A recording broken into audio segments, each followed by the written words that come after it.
Apa tidak emosi, Bang?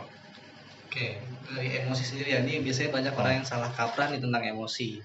Karena biasanya orang yang tahu emosi itu cuma marah, ya kan? Marah-marah itu bisa orang nyebutnya, wah dia emosian nih gitu kan. Nah, sebenarnya emosi sendiri itu nggak cuma marah, jadi seneng, sedih, kita orang nangis, ketawa, itu termasuk dalam emosi. Nah, emosi sendiri itu adalah respon dari kondisi psikologis kita untuk merespon kondisi apa yang kita rasakan dari luar gitu. Jadi perasaan yang masuk dalam kita itu direspon sama emosi kita. Jadi keluarannya dia jadi bentuknya perilaku seperti marah-marah, terus ketawa, sedih, nangis. Nah, seperti itu namanya emosi. Itu. Kemarin tuh sempat baca artikel ya. Iya. Emosi itu bagi menjadi dua ya. Emosi positif dan emosi negatif. Arti dari emosi positif dan negatif itu apa sih, Bang ya? Oke, emosi positif itu biasanya kita menggambarkannya Iya. ke perasaan-perasaan yang menyenangkan, seperti misalkan kita ketawa, terus tersenyum, bahagia. Nah, itu masuk dalam kepada emosi positif. Ya, kalau lawannya dengan emosi negatif itu berbalikannya. Pasti itu seperti kayak sedih, marah, terus nangis, kecewa. Nah, itu masuk ke dalam emosi positif. Nah, emosi ini juga beda sama perasaan. Kalau perasaan kan kita menanggapinya dari dalam. Terus kalau emosi sendiri itu Nah, dari mana? kalau emosi sendiri, emosinya adalah keluaran dari perasaan gitu. Jadi kita orang misalnya melihat sesuatu kan dirasakan dulu. Nah, dinikmatin. Nah, nanti dari situ nanti keluarlah apa yang namanya emosi. Jadi emosi itu turunan dari perasaan. Jadi orang kan sering menyamaratakan nih. Tapi padahal emosi dan perasaan itu adalah sesuatu yang berbeda gitu. Kenapa sih emosi bisa terjadi begitu saja? Oke, sebenarnya emosi itu tidak terjadi begitu saja ya. Jadi ada yang mendasari. Pertama itu kita sebagai manusia punya namanya emosi dasar. Jadi emosi-emosi yang memang sudah bawaan dari kita lahir nih. Kita sudah mulai lahir, kita sudah punya emosi sebenarnya. Kayak kegembiraan, terus takut, tertarik, jijik, tuh. Senang, sedih itu adalah salah satu emosi yang mendasari kehidupan manusia. Jadi memang kita punya emosi yang dasar dulu. Nah, terus ada lagi namanya emosi kesadaran. Nah, emosi kesadaran ini emosi yang sudah mulai merasakan kesadaran aku ini ada di dunia ini untuk ada nih untuk menghadapi semuanya. Nah, emosi kesadaran ini biasanya terjadi setelah manusia-manusia ini sudah memahami apa sih itu emosi gitu.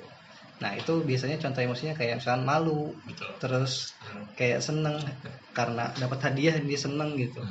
Jadi ada sesuatunya dulu, baru kita merasakan emosinya. Itu baru terus ada diri kitanya. Nah, itu namanya emosi kesadaran diri. Jadi ada kitanya di dalam itu. Gitu sih. Sejak kapan emosi itu bisa terjadi pada manusia? Oke. Seperti yang tadi dibilang ya, bahwa emosi ini sebenarnya udah ada sejak kita lahir di dunia. Iya, emosi yang terbawa dari lahir adalah kesedihan, terus kegembiraan sama ketakutan. Nah, makanya biasanya bayi-bayi yang baru lahir merasakan tiga emosi ini yang sering terjadi. Ya, dia sedih, dia takut, sama dia senang gitu. Bang, bedanya emosi di setiap usia itu gimana? Oke, perbedaan tiap emosi di setiap usianya itu beda-beda nih. Tergantung daripada umurnya. Jadi semakin dia bertambah usia, berarti emosinya juga semakin berkembang, semakin matang. Itu. Nah, contohnya aja waktu kita bayi baru lahir itu kan mungkin waktu awal-awal kita punya 6 emosi lah, istilahnya gitu ya. Nah, nanti semakin lama, semakin dewasa kita punya emosi-emosi yang baru. Contohnya aja emosi cemburu. Nah, itu kan salah satu emosi. Nah, itu kan emosi itu nggak ada waktu kita kecil, ya kan? Iya, udah. Tapi nanti waktu kita beranjak dewasa, makin lama kita punya emosi itu. Dan semakin tambahnya usia, emosi kita juga semakin matang. Oh iya. Terus jadi kenapa dan kapan emosi itu bisa terjadi, Bang? Oke, emosi bisa terjadi itu karena kita menerima respon dari luar. Simpelnya, emosi itu terjadi ketika kita menerima rangsangan dari luar, terus kita meresponnya. Nah, itu emosi terjadi. Nah, ketika kita mendapatkan suatu respon, misalnya kita dijutekin alhasil kita punya respon emosi kayak sedih atau gimana gitu sama orang lain. Betul. Nah nanti munculnya dari tindakan kita adalah kita juga murung dan sebagainya gitu. Nah, terus bang, kadang kan gue susah ya untuk kendaliin emosi ya, tiba-tiba marah, tiba-tiba sedih, kadang tiba-tiba kecewa. Terus bagaimana sih cara kita untuk kendalikan emosi itu? Oke. Iya. Untuk pengendalian emosi sendiri emang tiap orang kan punya itu suasana hati yang beda-beda ya. Iya. Nah itu pasti pengendalian emosinya tiap orang juga beda-beda, nggak sama.